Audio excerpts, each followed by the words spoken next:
Since the beginning of the Anglophone crisis in 2016, the word dialogue has been in the lips of Cameroonians of goodwill. Both parties have joined the bandwagon of singing for dialogue, at the same time accusing each other of not wanting to dialogue. The Commander-in-Chief of the Armed Forces of Cameroon, Head of State President Paul Biya, during his end-of-year speech at one point in time asked that if the government is to dialogue even with the separatists, who will they dialogue with the disunity that is within the camp? The same separatists also are pointing fingers at Cameroon's government, stating that they cannot dialogue with the government within Cameroon, that if dialogue must take place, it must take place within a neutral venue. Cameroonians are singing dialogue. As we speak, guns are smoking in the bushes. People are dying every day, with those who are being killed by natural causes, affected because they are not in their residence in which they could have good medical care and they could live at the comfort of themselves. Yet they are being killed not by bullets but by diseases. Others who are striving in other regions have left their homes as internally displaced persons with the hope that one day they will return to their place of residence. The song of dialogue is still being echoed. On the 30th of September 2019, Cameroon's government organized a grand major national dialogue, during which they dashed out invitations to some separatist leaders alongside prominent opposition leaders, civil society activists, and men of God, in order to look into the situation of the Anglophone crisis and to propose meaningful solution that will resolve the conflict. It was chaired by Cameroon's Prime Minister, Chief Dr. Joseph John Gute, under the firm instruction of President Paul Biya, in which members converged in Yaoundé for 3 days to propose solutions. After the Grand Major National Dialogue, lots of proposals were made, channeled to President Paul Biya. As we speak right now, some have been implemented, others are still in a snail process in which it will take the coming of Crise to see whether those processes will be facilitated. As we all speak, the U.S. government last week echoed that sanctions will be given, visa restriction to be more precise, will be given to those who are making it difficult for the Anglophone crisis to come to an end, those who are promoting violence in the Anglophone region. But what will the U.S. do as far as the conflict is concerned? What will other parties do as far as the conflict is concerned in order to avenge or order to solve the problem plaguing the northwest and southwest region? Who has the legality to end this conflict? Is it the government of Cameroon? Is it the United Nations organization or the separatists? This is House of Commons with me, Tamai Jarvis.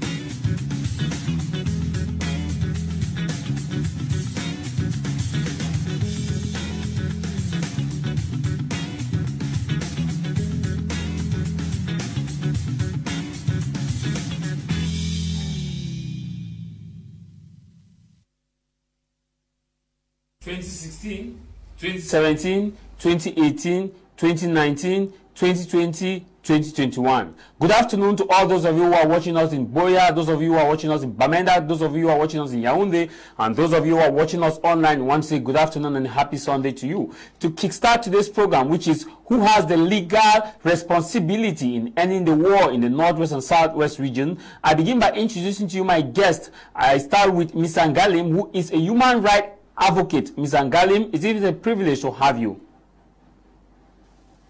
Thank you very much. Thank you very much, Jarvis. It's a privilege to share the panel with you and with the rest of the guests. I hope we have a very fruitful and educational conversation today. Thank you very much. We await the arrival of Barrister Tamfu, who notified me that he will be here, and also Barrister Nkea, who is yet to join us on this edition of our program. Here in the studio we have Sir Mutaga Silvanus. You're welcome to the Sylvester, rather. Silvanus, you're welcome to the program. A privilege to have you. It's quite a privilege to be on this prestigious platform. Permit me use this opportunity to greet my co-panelists, especially Mr. Ngalim and Cledia, with whom we are sharing this platform maybe for the second or third time. Let me also use this opportunity to greet all the militants of the Cameroon Renaissance movement who are watching us right in the diaspora and at home here in Cameroon. And to start with a special greeting to Christians, because the Bible says there is a way that seemeth right unto a man, but the end thereof leads to eternal damnation. Thanks a lot. I think today's topic is one of those very brain-wrecking topics that will need a lot of digging several layers deep to come out with exactly what will be as a kind of pedagogic lesson and also a way of looking for solution to the war that has been plaguing the two English-speaking regions of Cameroon for over 5 years today. Thank you. Here we have Kedia Malenfe, who is a member of Cameroon's People Democratic Movement, CPDM. Kedia Malenfe, it is a privilege to have you. A happy Sunday to you.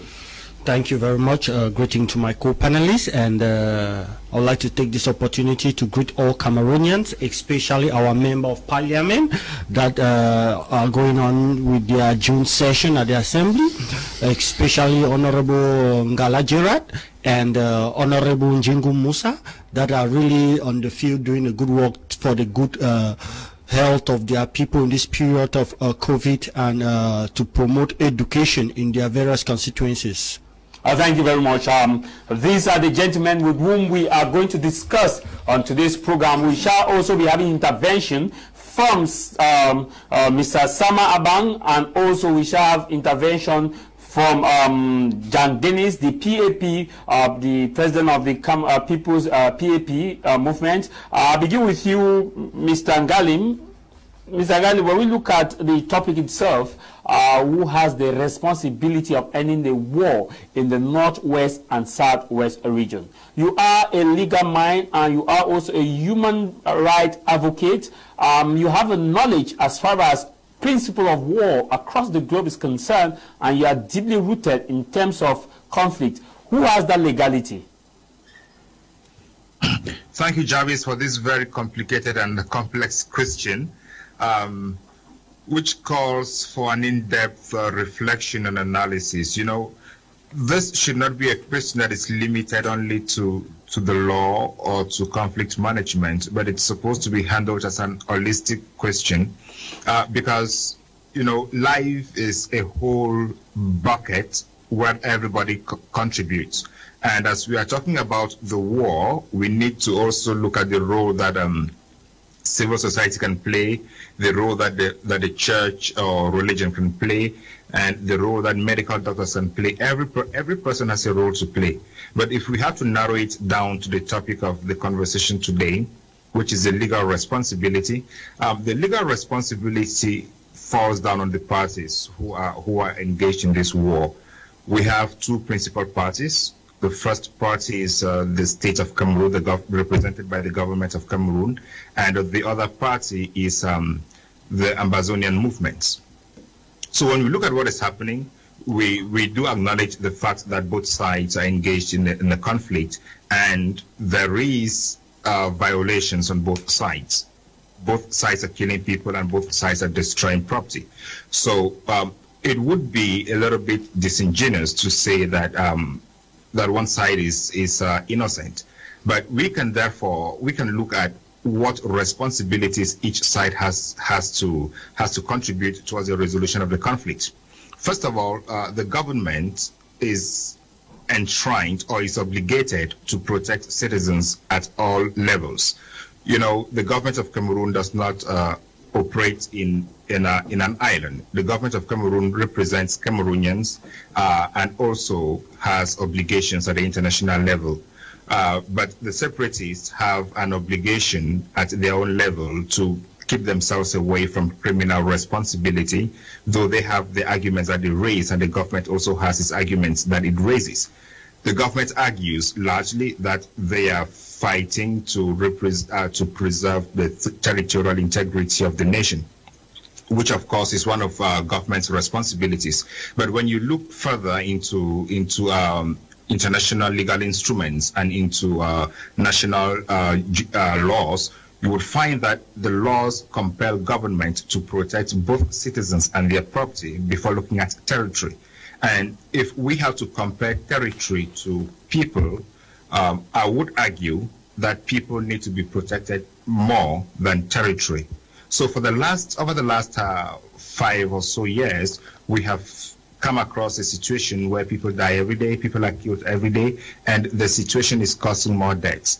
And because the government has a responsibility to maintain peace and security over the national territory, the government has the yam and the knife to call the shots in this situation.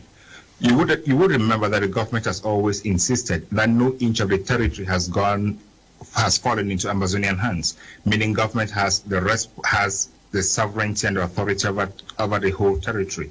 Therefore, any action that is happening within the territory, be it by Amazonians or be it by any other person, is supposed to be regulated by the government. The government has that sole responsibility to call the shots here. And when we talk about calling the shots to end a war, it's not necessarily military. I would really want the government to move away from the military thought, because leadership goes beyond the hammer. You can also use the carrot when you're using the stick method. So you can cajole, you can use other strategies. And I think dialogue and talking is one of the best ways to do this. Everybody has called for dialogue, everybody has called for negotiation, but government is not budging. So I think it's necessary that government recognizes that it has a full responsibility to end this war. It has the obligation to protect citizens' rights, and it has the duty to also engage in dialogue, because governance means talking, governance means listening, governance means executing consensual agreements. So the government has the responsibility, if we have to put it very simply, to end this war. Thank you, Jarvis. Okay, we'll be coming back to you. Barrister Tamfu is here with us. He just joined us. He's sitting in as a legal mind. I want us to make that distinction, because when we sent out the flyer, people were saying that based on the constitution of the panelists, that it was not kind of balanced. Barrister Tamfu, we are looking at the legal responsibility in ending this conflict. You have been defending people in the northwest, southwest, and the entire Cameroon and beyond, as far as rights, respecting human rights is concerned. When we look at this war, lots of right violation is ongoing from both parties. So far, as a legal mind now, to stop you from moving up and down to defend this client, which takes a lot of headache, who has a responsibility in helping you to stay put in resolving this conflict once and for all? Yes, thank you for having me.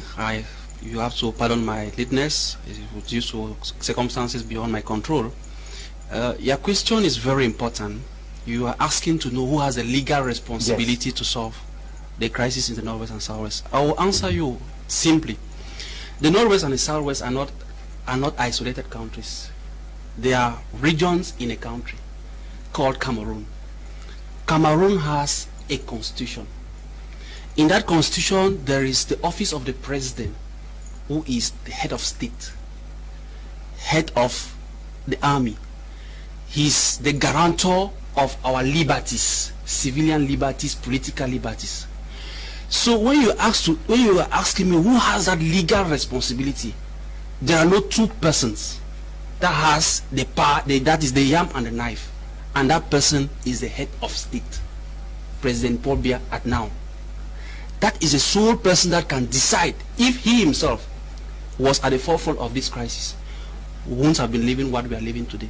But it's because he has been delegating powers. That is why we are living what we have today. Because those he delegated power to, at first, did not even recognize that there was a problem. Whereas he who is like the guarantor of our liberties will have come out and said, I have that mandate to protect citizens in the Northwest and the Southwest. I have, when you say you have the mandate, people voted him to office. So he has that responsibility to make peace. Constitutional responsibility. That is it, and that is the legality. That nobody will question it. So we should not be beating left and right to ask who.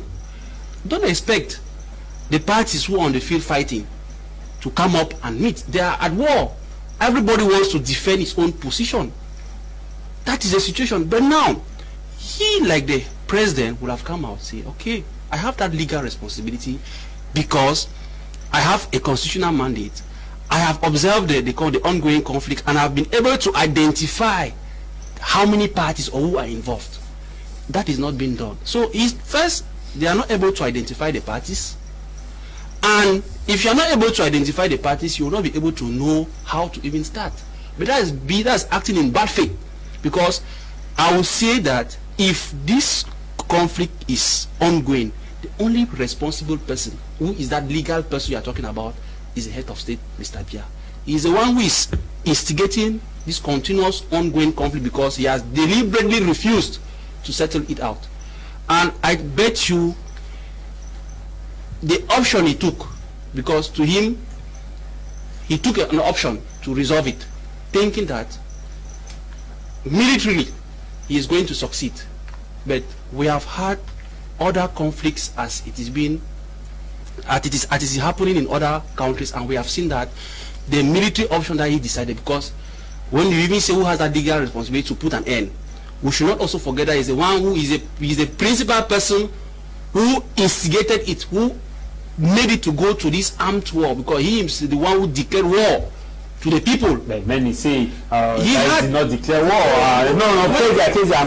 Many say he did not declare war. That he was just responding to acts of violence. If he has the legal responsibility, right? He has the legal responsibility.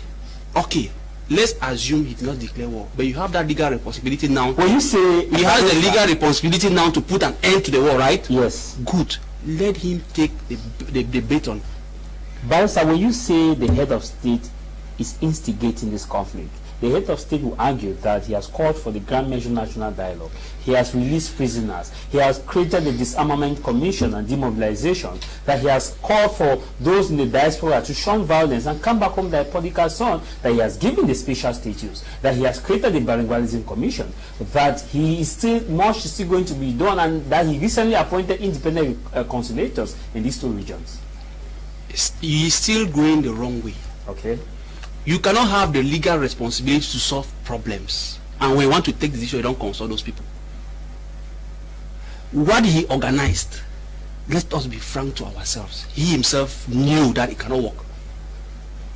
You don't know with who you are discussing, because I even thought that after arresting Ayok Siseko, he had even identified the parties. But as the major national dialogue was organized, it shows that he himself did not know with who he was talking. So that is why today we are living the consequences. Nothing has moved. All the commissions you are putting in place, the disarmament, and reconstruction, releasing prisoners, you have not yet released. You cannot arrest 2,000 people and you release 10, 20, 50, and you say you are solving the problem. You are wasting time. If he wants to solve the problem, and I will still say it, he has that legal responsibility to solve the problem. If we continue to sing it to him, so if he's not doing it, it is his responsibility. He has the mandate of Cameroon. I'm not the one who is. If I was the president, I would have solved it in the next 100 days. Okay. But he has the mandate. The responsibility is on him. If he doesn't resolve it, there is no. The question should not be beaten day and night. It is the head of state who has the legal responsibility. Kedia Malefe, the United States just released the State Department said they are going to institute visa restriction to those who are preventing or those who are promoting violence in the north and southwest region, and urge the government of Cameroon to dialogue. Is that not a signal that the grand measure national dialogue failed by what the U.S. is considering that dialogue with the separatists, and the special status itself is still hanging in the balance, and many Cameroonians are of the opinion that the head of state is not doing enough in resolving this conflict? As you listen to what Barrister Tamfu said, and also what Ms. Angalim said, that the government of Cameroon has that legality in resolving this conflict because the northwest and southwest region are within Cameroon. Firstly, when we talk about dialogue, there is a conception that many people have that maybe after the Grand National Dialogue, Cameroonians will never sit together and dialogue. That's wrong. We met in Fumba and we had a dialogue in Fumba where we draft a constitution.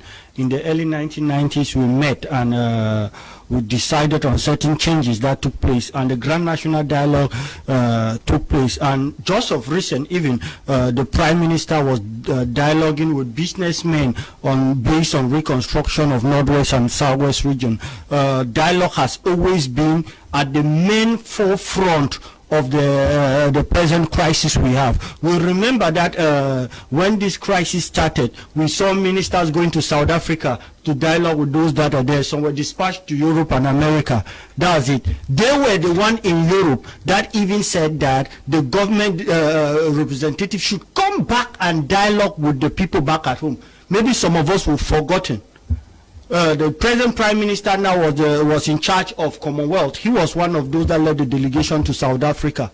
So we should know that dialogue has always been there. They were the one in the diaspora that said, go back and discuss with the people back at home.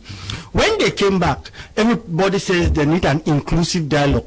Maybe people don't know the difference between inclusive dialogue, because we had an inclusive dialogue and now people are asking for a bilateral dialogue, which we should not misquote these two things. When we talk about inclusive, it means everybody is supposed to be there.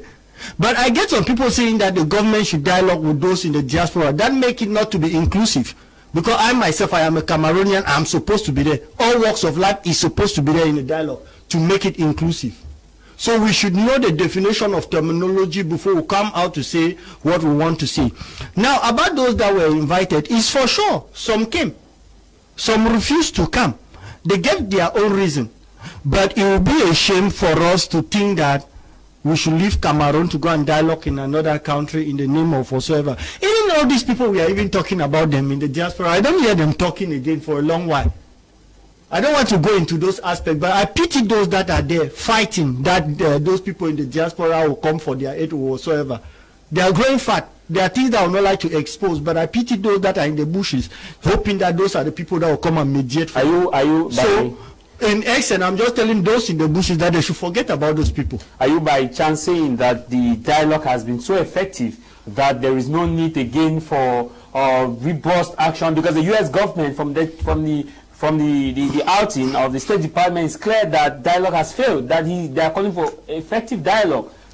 That's where I'll go in. My first sentence I said here is that we had dialogue in the 60s, we have dialogue in the early 1990s, we had dialogue 2 years ago, the Prime Minister just had dialogue, and we'll keep on having dialogue. Okay. When you and I will not be here, because Cameroon, we are already old, our children will keep on dialoguing.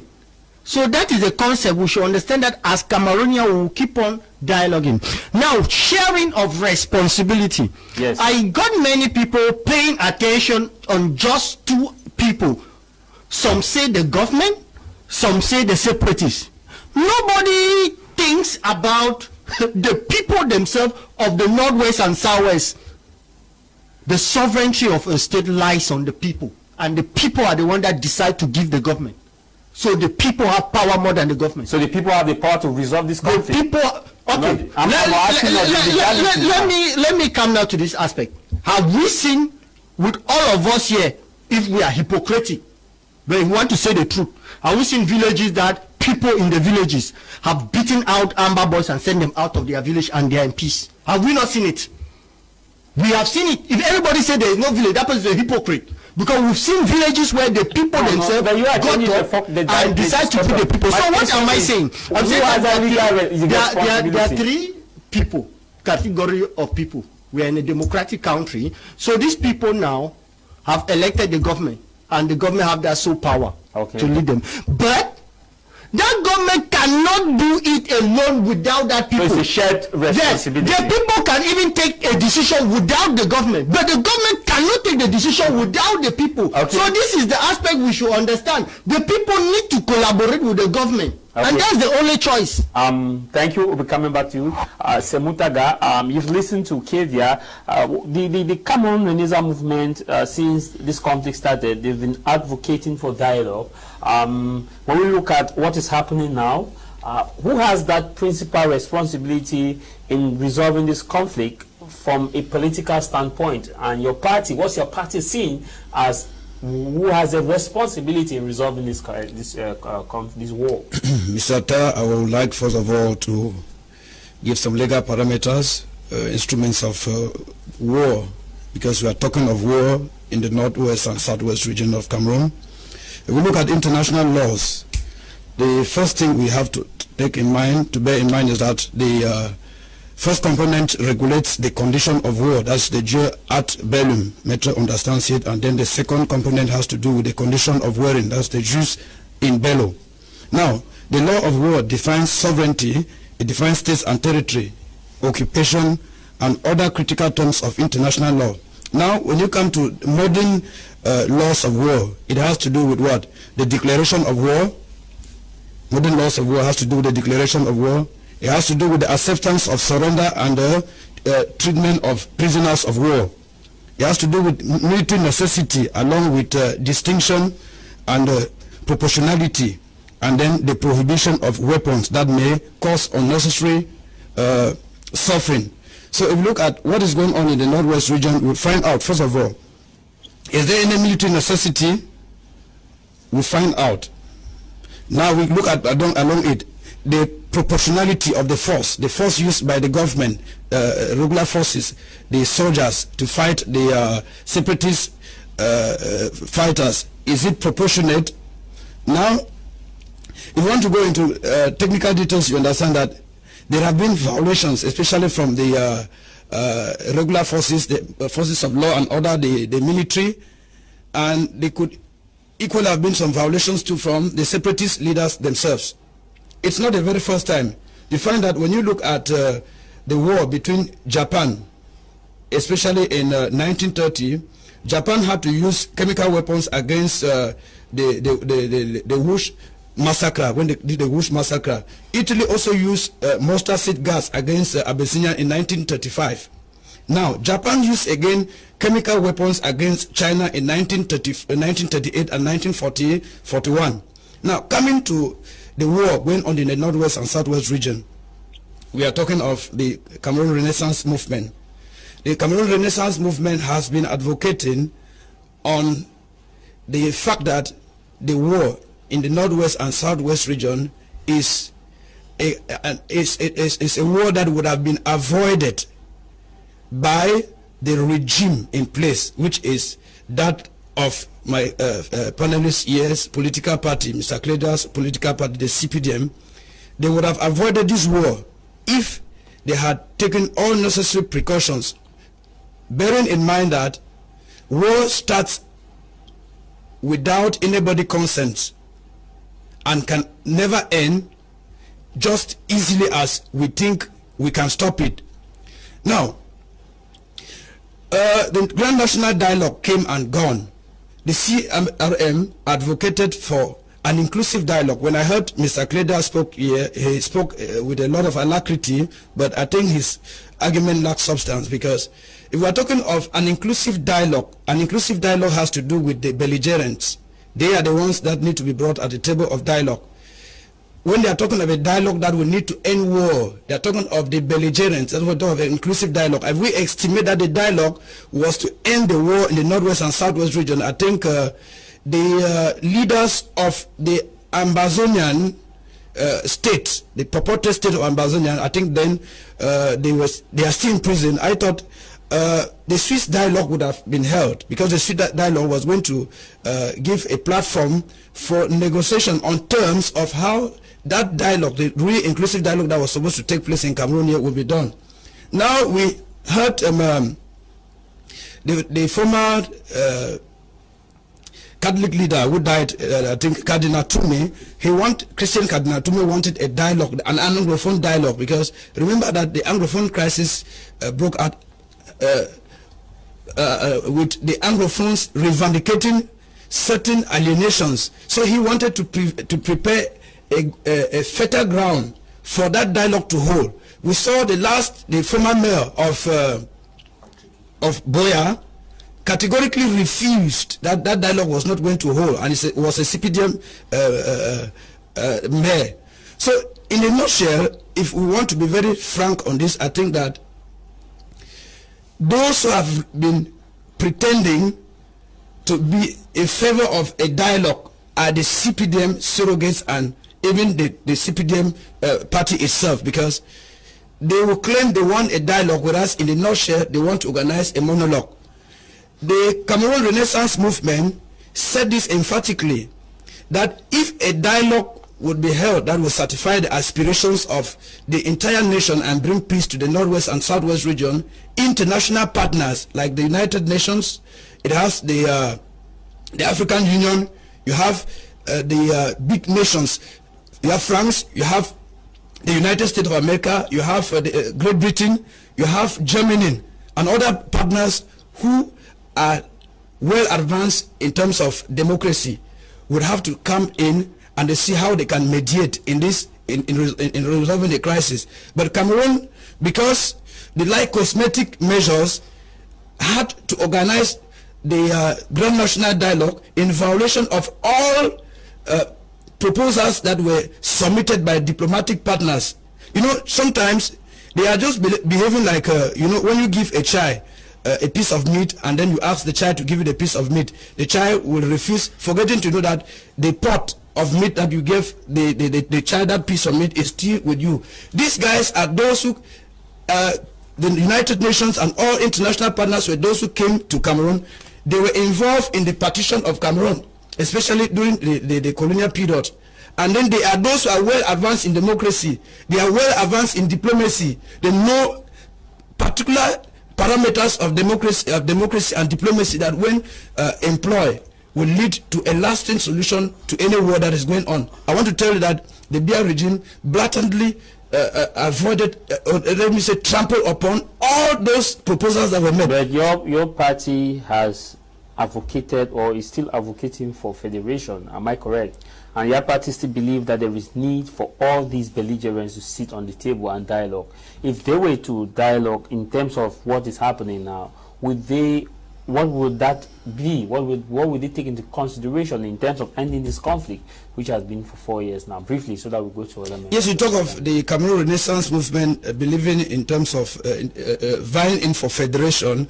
I think the Cameroon Renaissance movement has never thought of acting like an autocratic party, or maybe a kind of a party that works like in a dictatorship. We had said this emphatically, that if there is any form of state that will be accepted, it should be the form of state that is decided by a universal will on the table, and not that which is decided by the Cameroon Renaissance movement. Secondly, we are for the opinion that a fresh dialogue be organized that will take in consideration the aspirations of everyone. Okay. They sit at the table of dialogue and then see how they can arrive at a consensus with all the points that will be brought forward by the different parties taken into consideration, and that no point should be a taboo.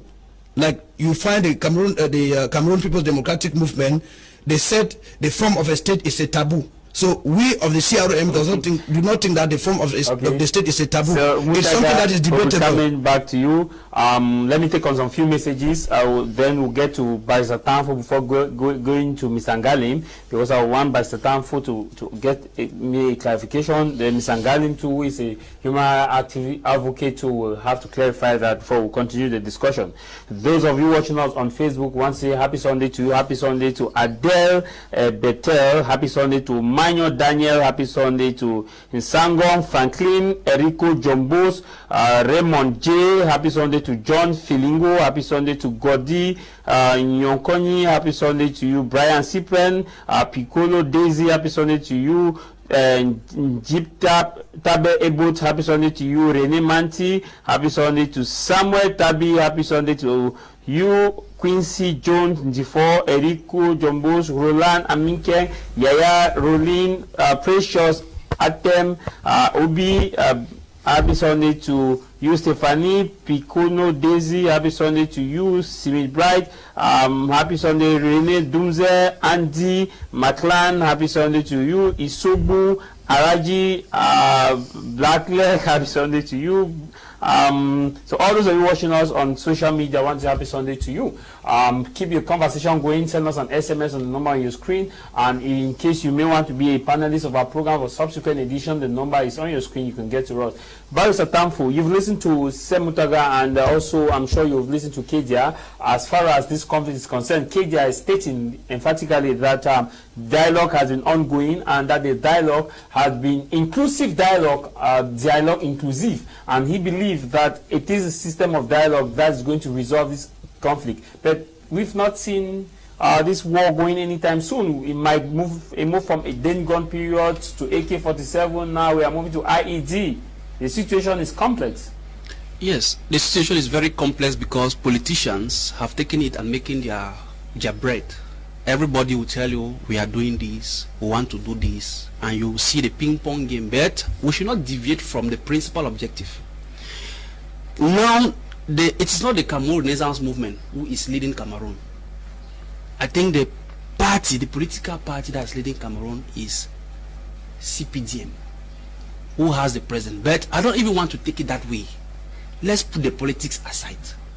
Let's be objective. Cameroon has a leader.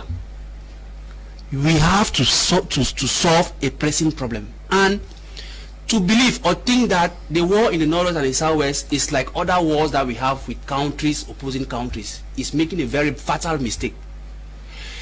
The war in the Northwest and South is not a regular, it's not a conventional war, it's not a normal war. It's a misunderstanding between two actors. If we have a country which is headed by a president, the people he is killing in the Northwest and the Southwest are his subjects. Those are Cameroonians that are being killed by other Cameroonians. So it is not a war. There is no, we know that if Cameroon really wanted to fight war with separatists, I don't see if they will be able to measure their arsenals, because when you look at the 20th May marches, you see the number of bees, armed forces, machine guns, and everything that they have. If they want to crush the Ambazonians who are using Dane guns or who are now using explosives or whatsoever, it would have been, the fight could not even stay for 5 seconds. Because these separatists, they have drones, they know where, the government knows where to find them. The government knows the leaders who are sponsoring them. The government even has international partners who have said, okay, this is what we think.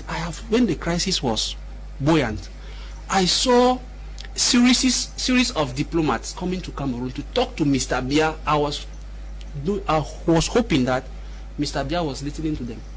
We had Commonwealth that came. We had Thibault Nagui that came. We had UN Secretary General. They were coming. Everybody was coming and telling Mr. Biya, you are the one having the solution. And all Cameroonians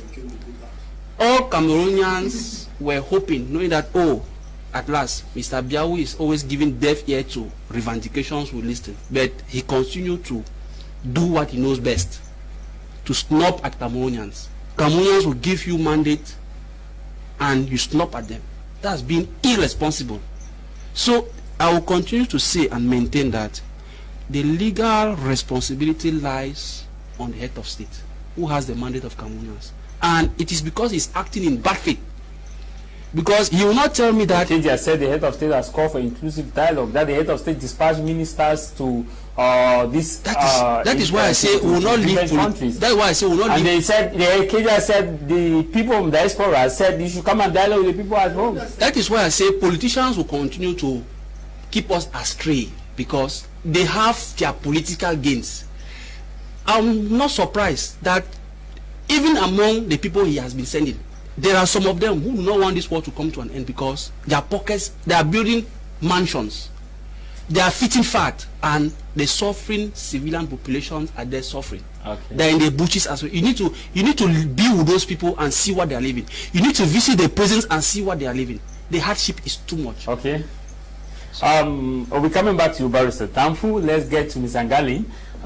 Ms. Ngalim, I want you to react on this, what Kedia said, that dialogue has been ongoing and it's been an inclusive process, that the sole responsibility in resolving this conflict is not only on the government of Cameroon, but it's to be shared between the government of Cameroon, the people of the North and Southwest region, alongside the separatists. What's your take on that?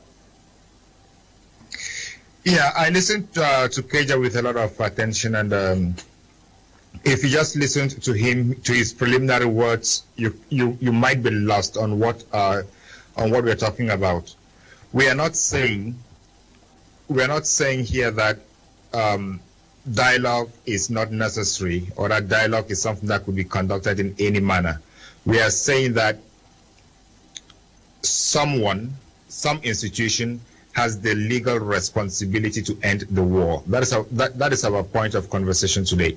And I'm very happy that Barrister Tamfu has outlined some constitutional and legal obligations compelling the head of state to guarantee the security, the safety, and the protection of civilians, meaning he has a responsibility to end the war. But talking about ongoing dialogue, I often hear some people kind of categorize some conversations as dialogue. When we're talking about dialogue to end a conflict, we're talking about two people who are in conflict. And for any dialogue to end a conflict to be successful, we need the two parties to agree on the terms of the dialogue. You know, Yaoundé could not sit and then organize a conference, invite the other belligerent party to come and attend without some groundwork being done. And one thing is, we should not forget that we should not pretend that this, like as if this conflict came out of the blues. It's not. It's something that grew up, it took time, it was prepared, and sometimes I'm tempted to be convinced that the government was aware that it was going to get to this. Because, you know, in 1996, the CIA had warned the American government and the Cameroonian government that this was going to lead to some, that the treatment of the former Southern Cameroons was going to be a problem in the future. The government ignored that. But even looking at what has happened, I think it was in 1965 or so, Fanlon wrote a memo to President Ahidjo that it's time to sit down and evaluate the union. It was ignored. All steps to sit and evaluate the union have been ignored. And dialogue can only be successful when we put in place very important monitoring and evaluation strategies.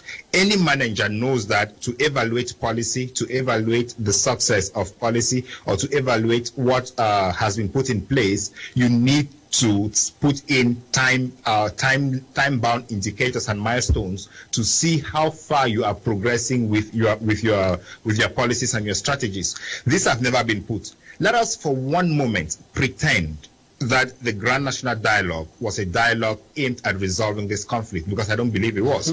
Okay, 2 years down the line, has anyone sat to evaluate how effective the Grand National Dialogue has been, or any of those steps that Keja said the president has taken to resolve this conflict? Has anyone, the president and his team, have they sat down to evaluate how far or how successful these their strategies have been?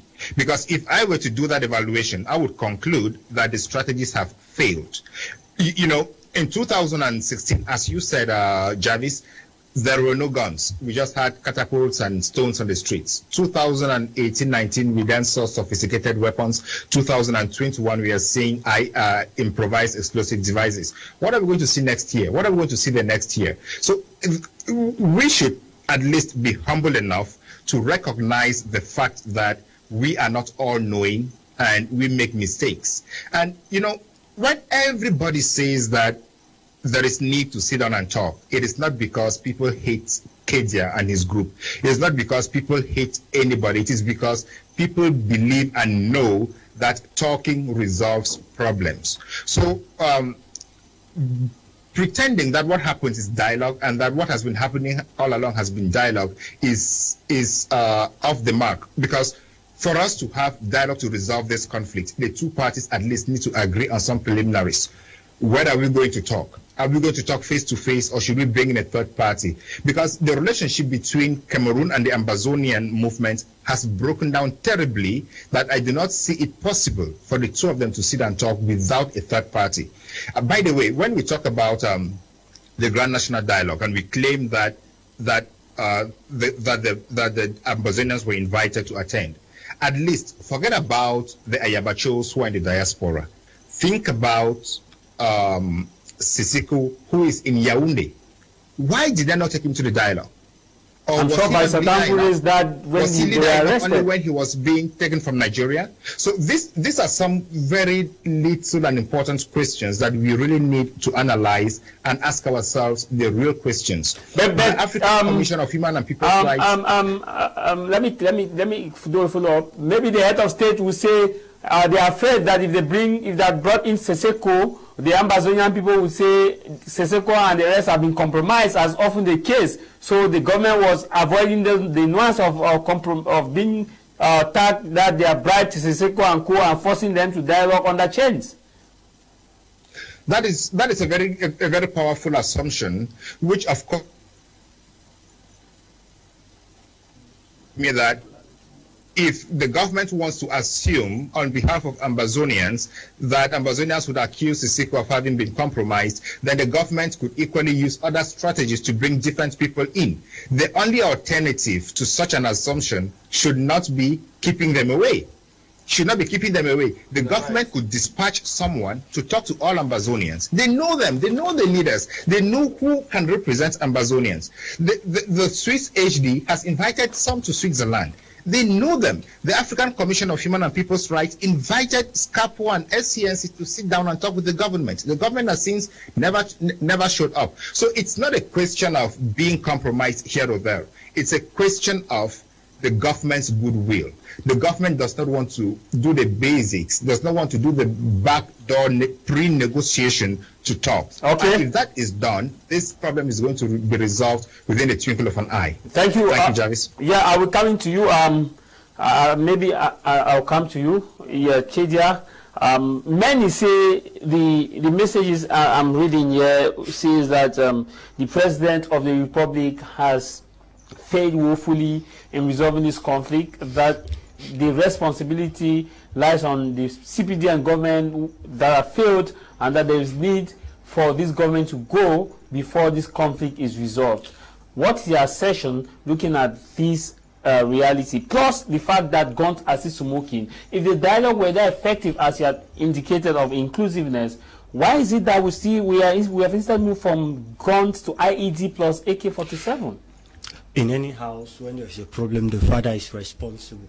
Even if the children, the mother, they have caused one or two disorder, but the father is the responsible one to control the home.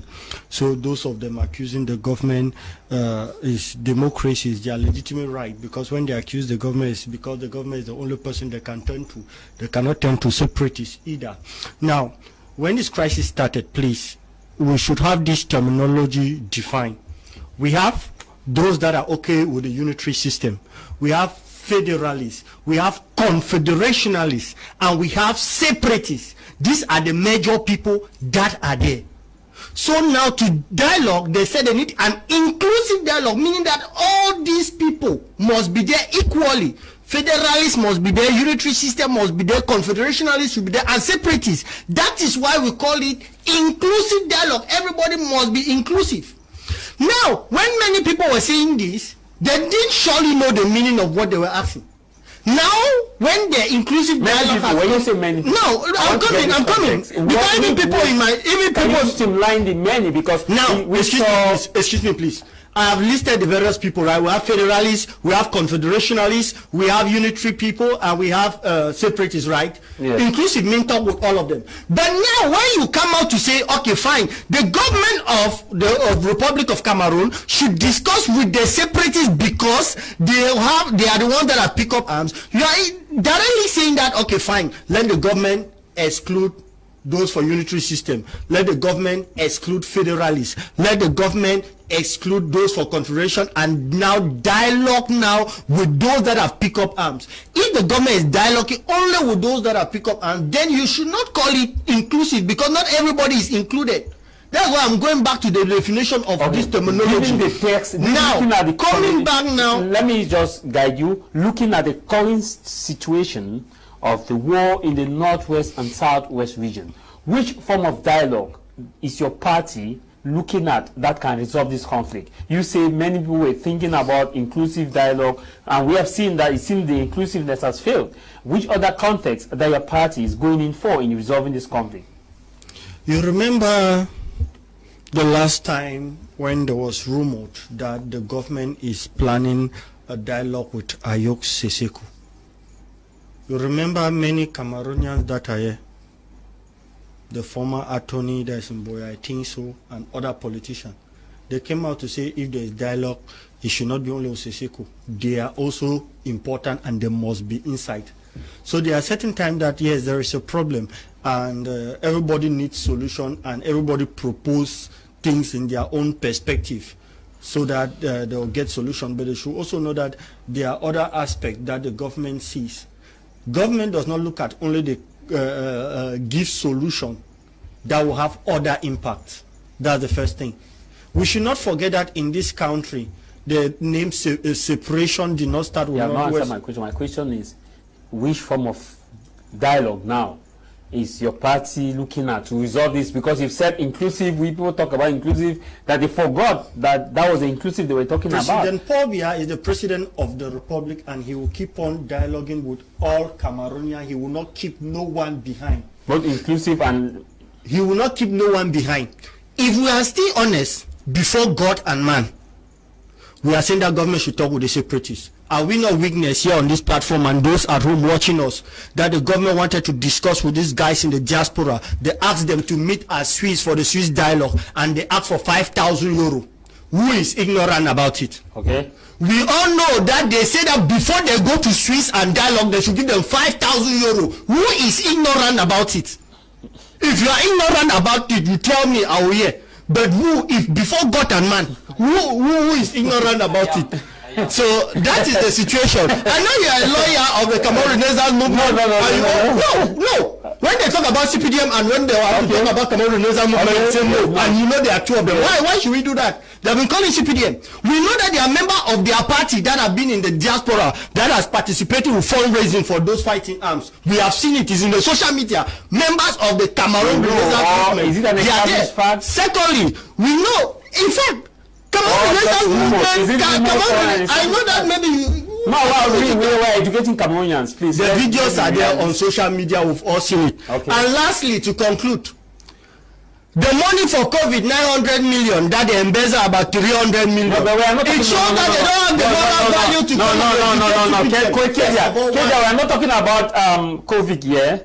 We are talking about the legal. You don't want me to learn, you come here. I want to discuss the I want you to learn, I want you to discuss with them. I want you to talk in context of the topic. I want you to talk in context. Even when I talk about in context of even in the context, you stop me. Okay. You stop me more than 4 times. No, continue, Kedia. Even when I was not talking about I was guiding you to look at the topic. Call it guiding. Continue. I was guiding you to look at the topic as to the legality of resolving this conflict. What is your party proposing as far as a form of dialogue is concerned? And you see, I've not answered your question, but when you asked me this question, I said the president of the republic will keep on dialoguing with all Cameroonians and he will not allow any single Cameroonian out for dialogue. That's my answer I gave you. You still turn around, you ask me the same question. I will still answer you for the second time or the third time or the fourth time. The president of the republic will keep on dialoguing with all Cameroonians. Okay. Be you a buyer and seller, be you a separatist of good faith, be you a federalist, a confederationalist, whatever walk of life, the president is ready to dialogue with all Cameroonians because he believes that all Cameroonians have something to give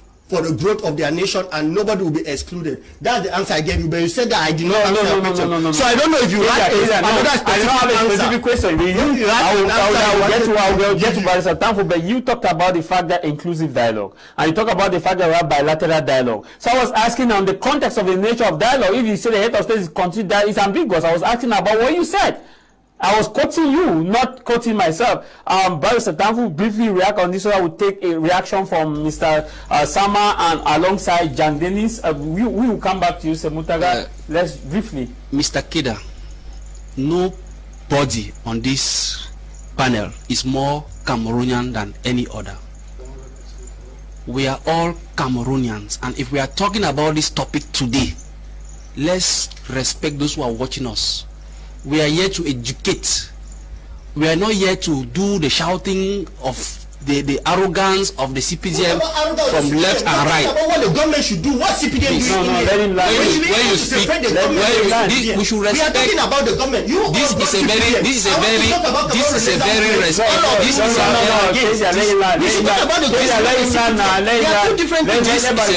is a very respectable program watched by so many important persons. And so when we are here, let's respect ourselves. When you were talking, I stayed quiet. When I also talk, please suffer to stay quiet. I say nobody is more Cameroonian than whosoever. We have a problem which is before us. How do we resolve, or who is a legal person, or who is legally responsible as far as the war in the Northwest and Southwest is concerned? We should not be deceiving ourselves. It is bringing us nowhere. This movement in the Northwest and Southwest doesn't date today. If you have some knowledge, some background knowledge of the history of Cameroon, the secession movement has just exploded some few years back. We know how the government has always done everything possible to silence those who have always come to reivindicate. We had the Southern Cameroon National Council. You know about that? Even right to the point where the parliamentarian Honorable Weber came to parliament and wanted to throw flash that be careful, watch out, is going to be above you. The same attitude of CPDM or politicians as you are doing wanted him to CPDM. Want me to call FDIC? Yeah, we are free. Silence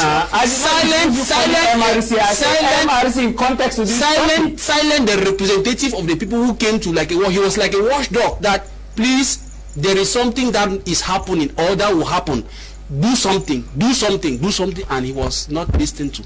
Now, we should move, we should be looking ahead. We said who is responsible to put an end. Except you want to tell me that the President of the Republic, which is the head of your party, has failed. Or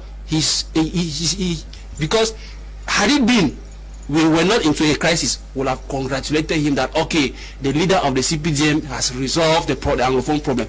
If we are still into this war today, it is because he has failed, or the measures that he has been putting in place are not working, or the people he has been entrusting assignment to, they are not honest to him. Let's face facts. The facts are there, clear to us. You say you don't know with who to talk. Late Cardinal Tomi tried to have Cameroonians talk to themselves. They refused. The major national dialogue was organized without the principal actors, which is still, whereas the person was there. So to sit here and say, oh, the President of the Republic continues to dialogue. Yes, the President of the Republic continues, he is dialoguing, but he is dialoguing with the people that he chooses. He is not dialoguing with the people with whom they have issues or who are reivindicating issues. He selects his people, they sit and they drink. Okay. So that is a problem. So we should not be beating it. Politics, sincerely, let's put politics aside. You keep on calling CPDM, but want to put let's put when I say putting politics, that let's stop defending our political chapters. Let's be objective and let's have pity. Let's have pity for Cameroonians who are suffering. We'll be coming back to you briefly. KJ will be coming back briefly. Just 1 minute reactions. I'll go to and we'll get an intervention from Sama. Then you come, or we'll get to Sama first before you come. I want to say that Mr. Kledia is free to call the CRM. No. I said within the context, we are not talking about COVID. We are talking about the war in the Northwest and Southwest region. He's free to call the CRM as often as he wishes, only if he's calling it with the right frame of his mind. But I find that he's not calling the CRM with the right frame of his mind. I'm quite very honest. I will call the CPDM with the right frame of my mind. I am not kind of a demagogic politician. You spoke here of 5,000 euro that the separatists asked for as precondition for the Swiss dialogue to be held. I don't think there is any amount of money that is worth human life. If that's what they asked from this government, 5,000, just only 5,000 euro, and the government refused, then this is a bloody regime.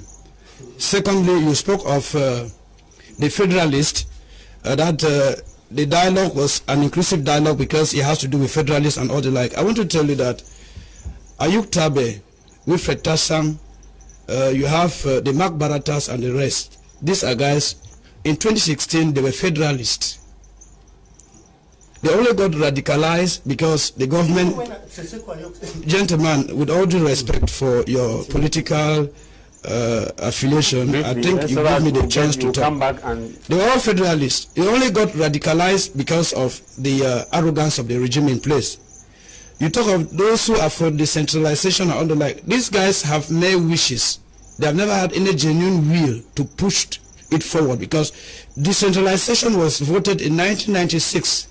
You only had to come up at the table for application due to the separatist movement. So if the dialogue had to be organized without these major actors, and you tell us it was an inclusive dialogue, I don't know whether there's a different kind of grammar.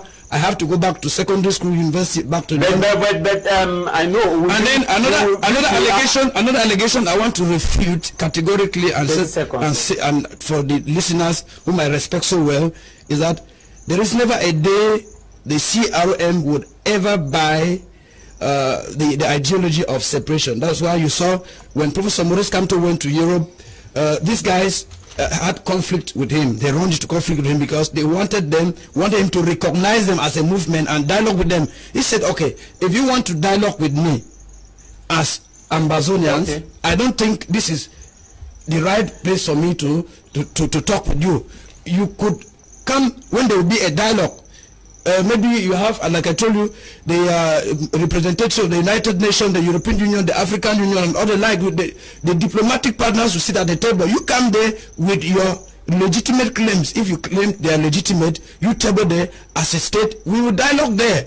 But if you come, I don't want to be identified as those who are fostering separation. Thank you. So when he says there is social network, this and other like, I think it's not really good for the image of those who want to educate the public and who respect the public. Thank you. We want to acknowledge you, Gregory from Bamenda, Pickwick Gregory from Bamenda. All those of you sending us messages, we'll have time to read them briefly.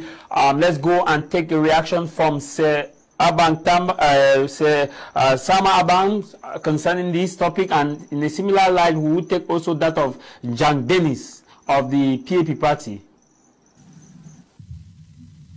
Yes, so as I was saying before the breakup of connection, the primary responsibility of bringing an end to our own and ourselves rests squarely on the shoulders of the government, which has the mandate to ensure and guarantee that there is law and order, there is peace, there is security of both persons and property in the northern and southwest, which is far from what is on the ground at the moment.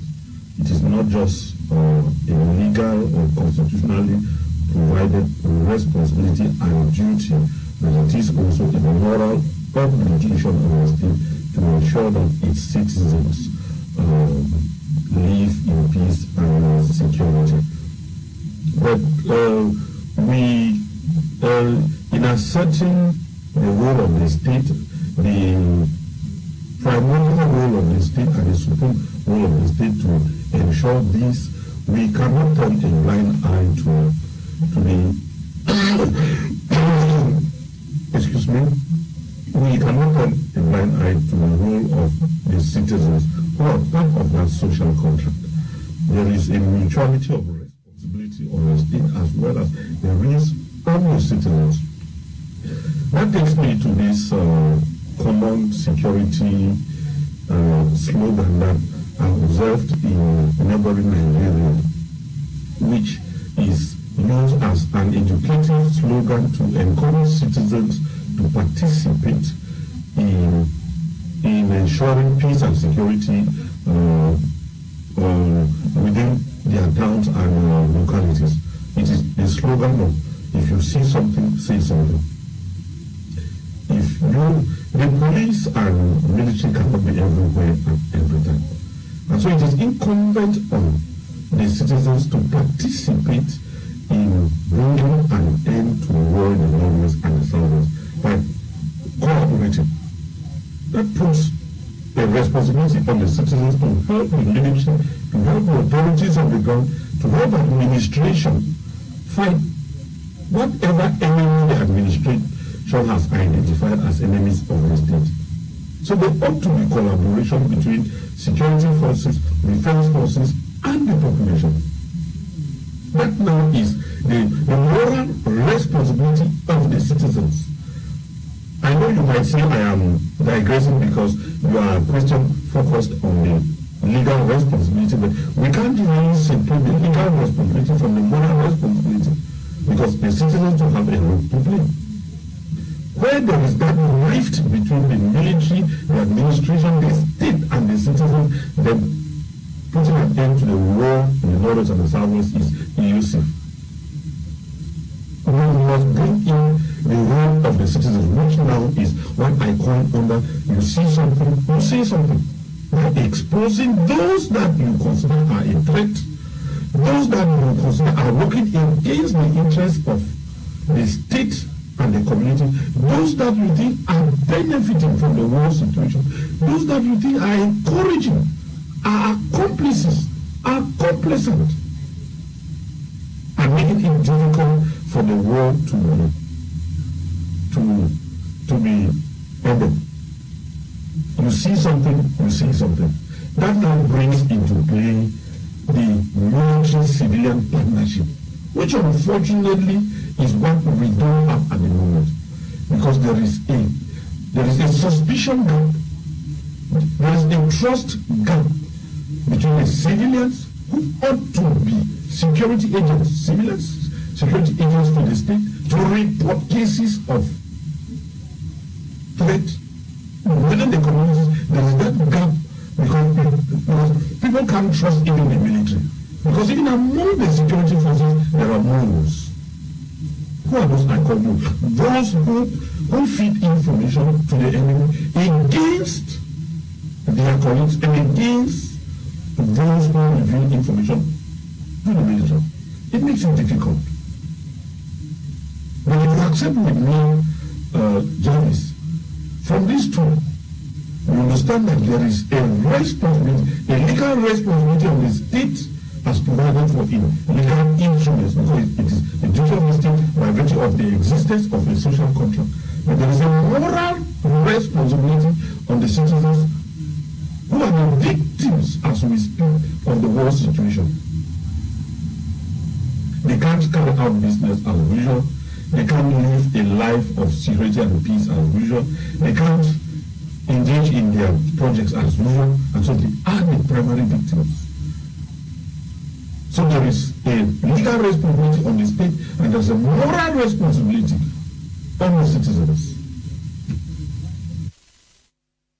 There is a legal responsibility of the state and moral responsibility of the citizen, and that is coming from say Aban, someone who is watching us in Boya. I want us to go to Jan Dennis, who is the PAP president, to get his reaction on this same topic before we come back to the members of the panel.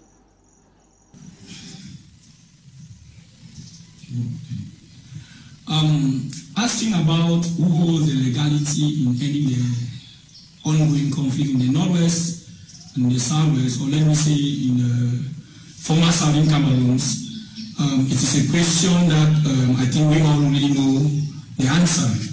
There was already a legal procedure that was already put in place for the two states to come together to form a federal structure.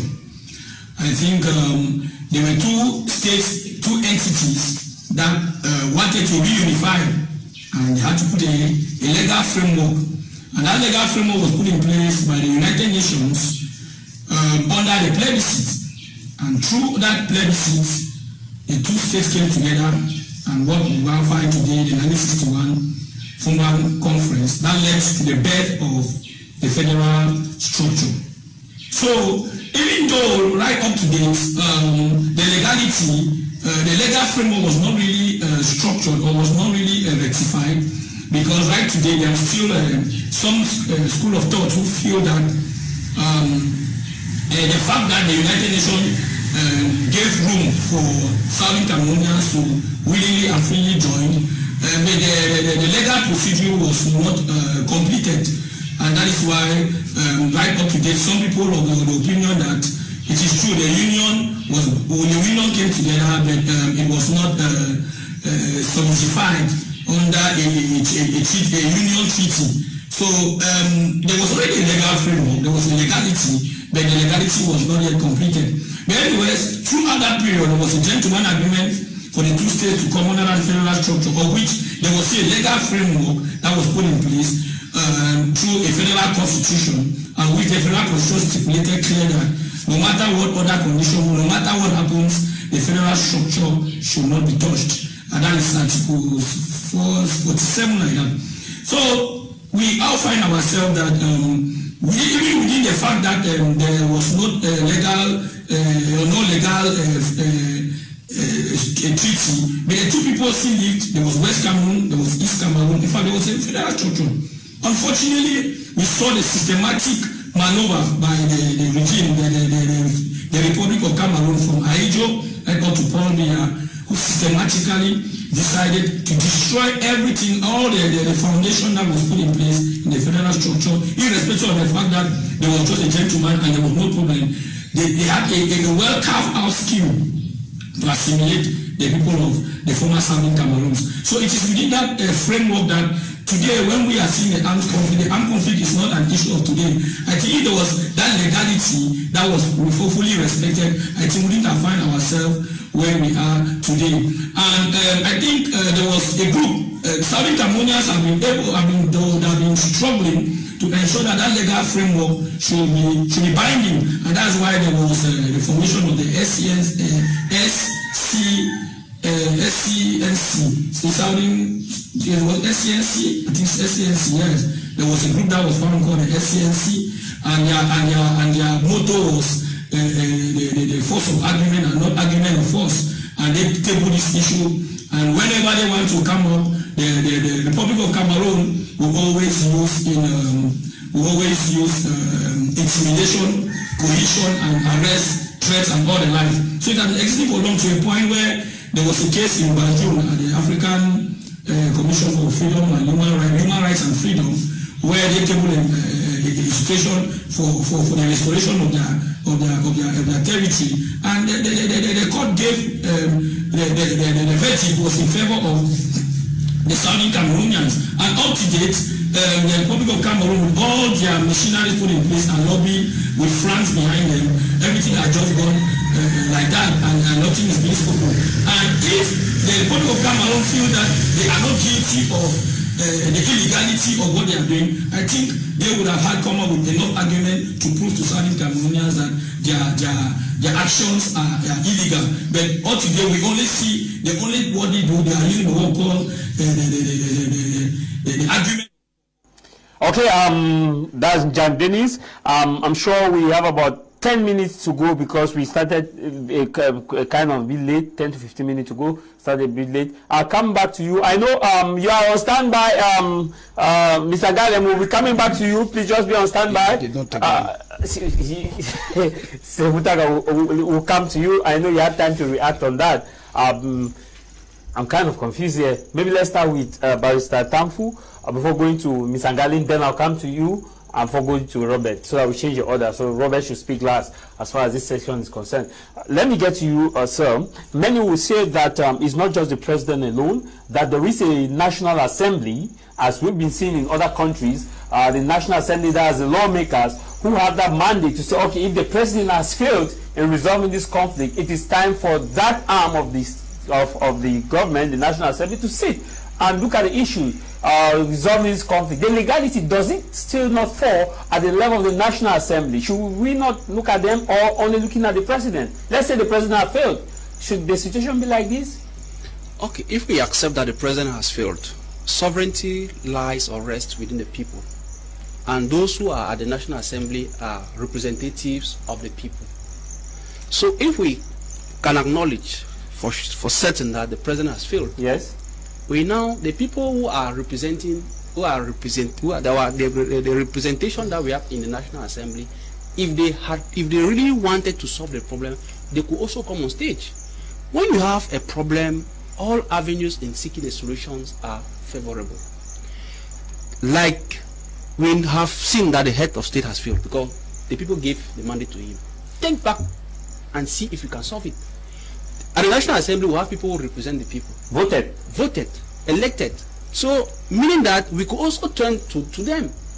If they were working, maybe they will have been, the people in the parliamentarians will have been seeing that, oh, the President of the Republic has not taken up his responsibility. Okay, it's our own turn maybe to agitate ourselves and then present something to me. But I remember very well that instead of doing that, parliamentarians instead tend to send query letters to international partners that, oh, we don't want you to come and solve our problem. So even at the level of the parliament, the representation that is there is not a genuine representation because we know how obese it is. It is a one-side party who is there. In the 180 parliamentarians at the National Assembly, more than 3/4 are made up of CPDM members, who are the ones whose president is heading the country and who has failed, meaning that even at the level of the parliament, it will still fail. Okay. They have not had any win. We even saw how the SDF one time came out and proved barbaric, shouting with vuvuzela at the National Assembly. Still yet, they could not overturn the number because 7 out of 180, the other people just walked out and they stayed there and were ridiculed. So, if the head of state has failed, sovereignty, accepting that sovereignty rests in the people too have a role to play. But how do the people who are not armed be able to stop those who have arms? Okay. That is where the problem is. You will not ask me to go and assault somebody who is armed. So the thing has to be treated with tact. And like I say, we have not yet lost everything. I still believe that if we are sincere, if we are genuine to ourselves, we can still put an end to this. Exactly. Okay. Good day to you in the studio.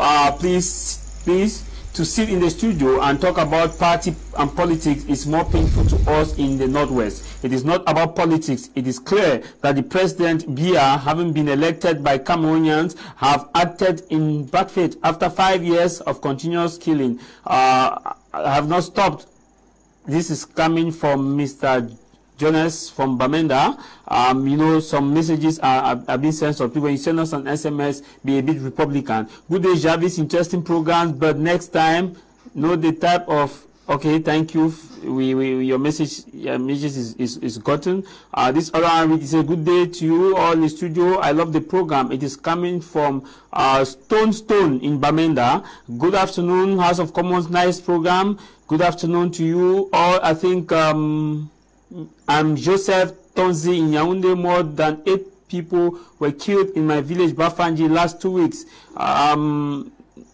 Condolence. This other one says Kedia is beating around the bush. Mrs. Red, please, can you tell? Okay, Mrs. Red.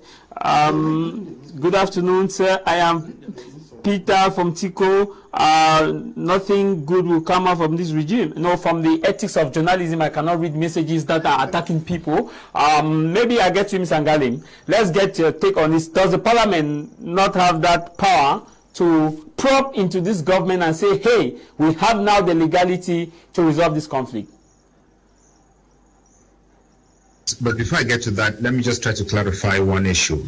When we come to a panel like this, it is to share our opinions and try to educate the public. Rowdiness and personal attacks are really not necessary, and they derail the objectives of coming. I come to this panel because I know it's respectful and it has an objective of educating the people. People are dying, and we need to help solve this problem. That's why I come here. If we come to play party politics or to shout about party politics, then it doesn't actually serve the purpose. That said, Montesquieu, when he came out with the concept of separation of powers, he actually said there should be 3. The executive, the legislature, and the judiciary, so that each could hold the other accountable. But what we find in Cameroon is, I'm sorry to say, but the legislature cannot hold the executive accountable for legislative action. And the reason is the strategy that is used through elections of members of parliament. You would agree and remember that the CPDM endorses their candidates, and the hierarchy of the CPDM, which is the President of the Republic, the head of the executive, and the chairman of the CPDM endorses candidates on what they call investiture. They invest their candidates so that the candidates can qualify for mayoral positions and for parliamentary seats. With this, you know that the members of parliament owe their obligations to the head of state and to the CPDM and not to the people. On the other hand, Elecam is fashioned in such a way that the CPDM is going to win all elections. The Constitutional Council is constituted of members of the CPDM. Let me do a follow-up. Let me do a follow-up. Based on their based on their neutrality, and all of these were quashed. So it's... Can I do a follow-up? Parliament is supposed... Let me land, Jarvis. The parliament is supposed to hold government responsible for their actions, but the CPDM parliament in Cameroon does not pass the most simple of tests to hold the CPDM responsible to end the war. So I think civil society and the international community need to do more to end this war. Thank you. My follow-up to you now. You talk about the Elecam members of CPDM, but in the Constitutional Council, we have some SDF members of the Constitutional Council. We have SDF members who, and some civil society at the Elecam Bureau. Are you saying that all of these other opposition members and civil society in Elecam and Constitutional Council are all members of the CPDM? The government will say it is bringing all parties on board. And the question about Elecam, first of all, should not be who is on the seat, whether it's SDF or CPDM. We know there are many CPDM members on seat with one SDF member at the Constitutional Council, but that is far beyond the point. Members of the Constitutional Council should be appointed not based on their party affiliations. They should rather be members who have not been members of a political party. It defeats the objective of having a Constitutional Council by appointing members of a political party to come there. I hear some of them resign after they have been appointed. Emmanuel Bondi and all the rest, their names were still on the CPDM website as Central Committee members. They resigned after appointment. But the greatest shock I had was Professor Paul Nkwi, who also resigned after appointment. He criticized the system and such attitudes by being a member of the SDF for about 20 years, and then the same thing happened to him and he accepted the appointment. But that is off the mark. That should not be. Members of the Constitutional Council should be appointed by a joint team to ensure that we have members who are credible, independent, and neutral. You know, just as we're talking about the dialogues we're talking about, there should be groundwork that is consensual. It should be consensual before the appointments into Elecam come. One party should not appoint people into Elecam. What the Prime Minister does in his office as consultations, nobody knows the results, because the results are never tabled to anybody. After a few days, the President makes his appointments. I think these are things that only put the country into more risk. And there are some attitudes that only aggravate the situation and make the situation worse, like coming to say that the President is organizing dialogue, he is talking to people. This is a kind of attitude that puts the people out there really angered because nothing is happening.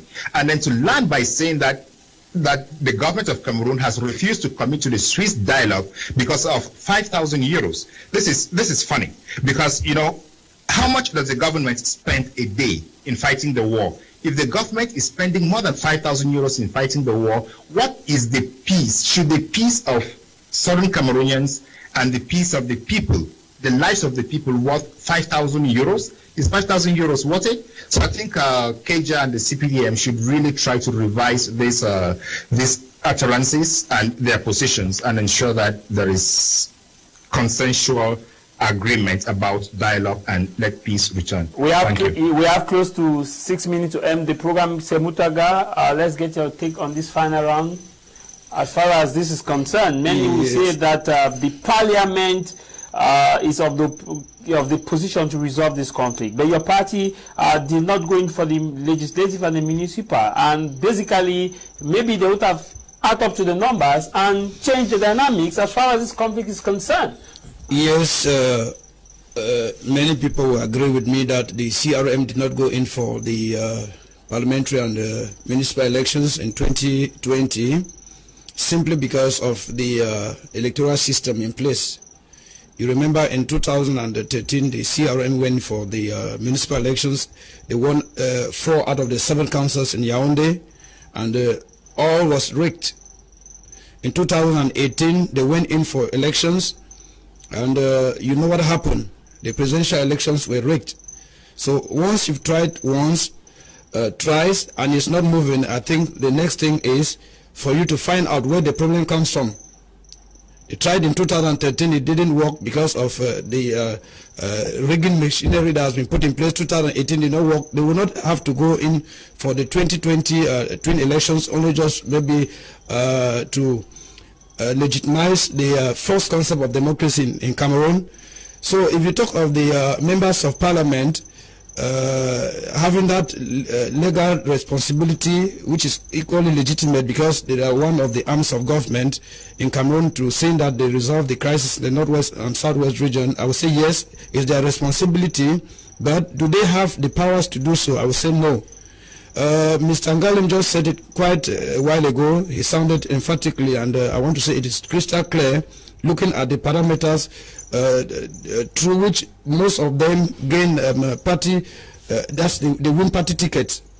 You find that there is what they call the party discipline, and the CPDM is deeply rooted in the respect of that party discipline.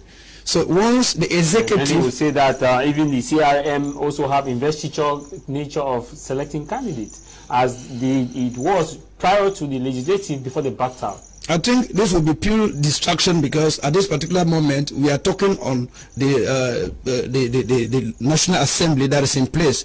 I told that if the CRM had gone in for the 2018 election, we would have been talking on how investiture were done, but they didn't go in because they told you the electoral system in place is not good. I am talking of the CPDM because it has taken us more than 3 decades to study the way they function. You find that once the issues to be discussed at the National Assembly do not tie with the aspirations and the interests of the CPDM executive body, you find that there will be pressure from the executive body that it shouldn't be discussed at the National Assembly, and it will not be discussed. Look, you find that the CPDM came out just twice with maybe some scapegoats of the opposition to attack the United States congressmen, especially when it has to do with issues of the Anglophone crisis. They always come up only to talk when you find that the foreign body has spoken.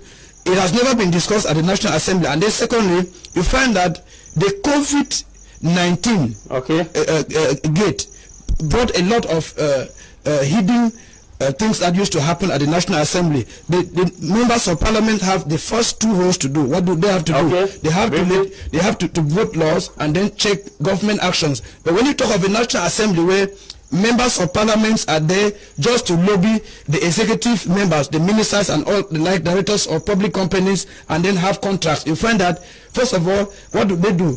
They compromise their integrity, and it becomes difficult for them to call the executive to order when there is any violation or when there is any crucial issues that need them to do so. And then, excuse me, let me just round up. You find that the constitution of our country goes again to tell us that the president of the republic has the powers to dissolve the National Assembly.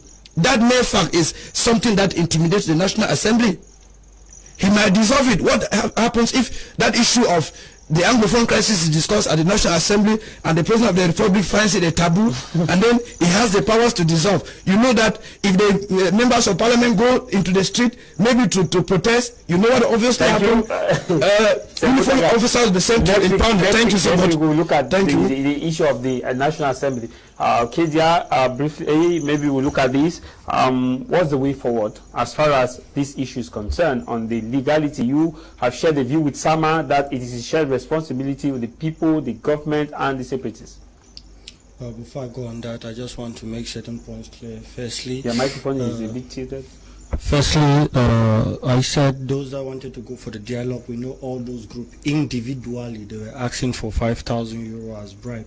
And no government will go into bribing people if they want to dialogue, if actually they are genuine. Secondly, they bought the no, let him land. Let him land. No.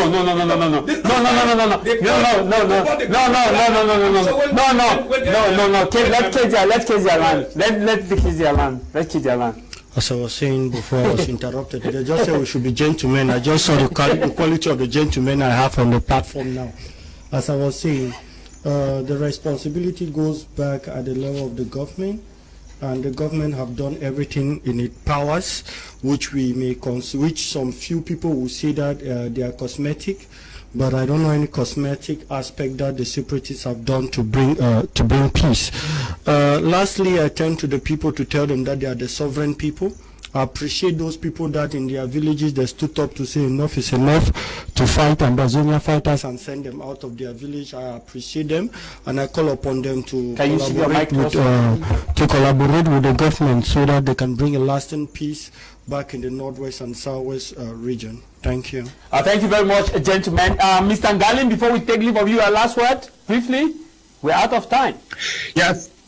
Thank you very much for having me on the program, Jarvis, and I am calling on every concerned person to direct advocacy towards our international partners to see that the international partners can put pressure to bear on Cameroon to resolve this problem. The reason is because when humanitarian issues are concerned, sovereignty is lost and people are dying. More than 5,000 people have died, so we need to come back and resolve this problem with international support. Thank you. And thank you very much, Barrister Tamfu.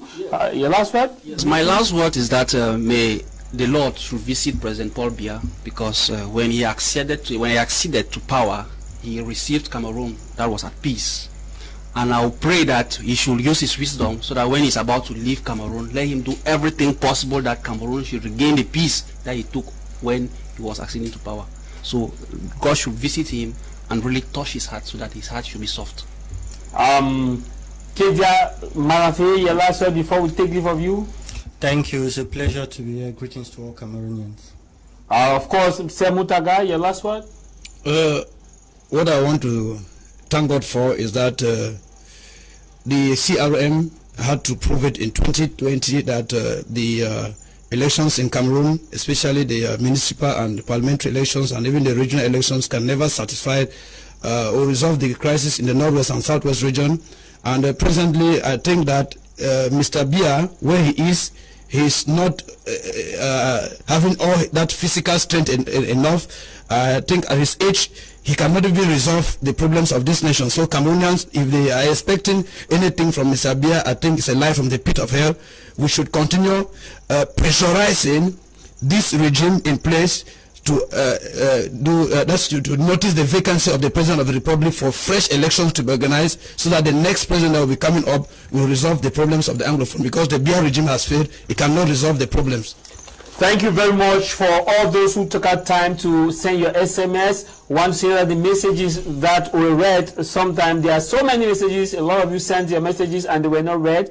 Next week Sunday, which is coming up at exactly 12 to 1:30, every Sunday 12 to 1:30. If you want to be a member of our team, you want to participate, you could call the number 676-431-384 to participate. So in the course of the week, we'll give you the topic. This program is on our YouTube channel, and all of our programs are on our YouTube channel, where you can watch after the live session. It is BT Media Group. The YouTube channel is BT Media Group. Facebook, My Media Prime. Twitter, My Media Prime. Instagram, My Media Prime. And if you read this, the rebroadcast will be at exactly 10:30 today on Monday, 9:30 p.m. No matter the matter, what matter is your matter. No matter the matter, what matter is your matter.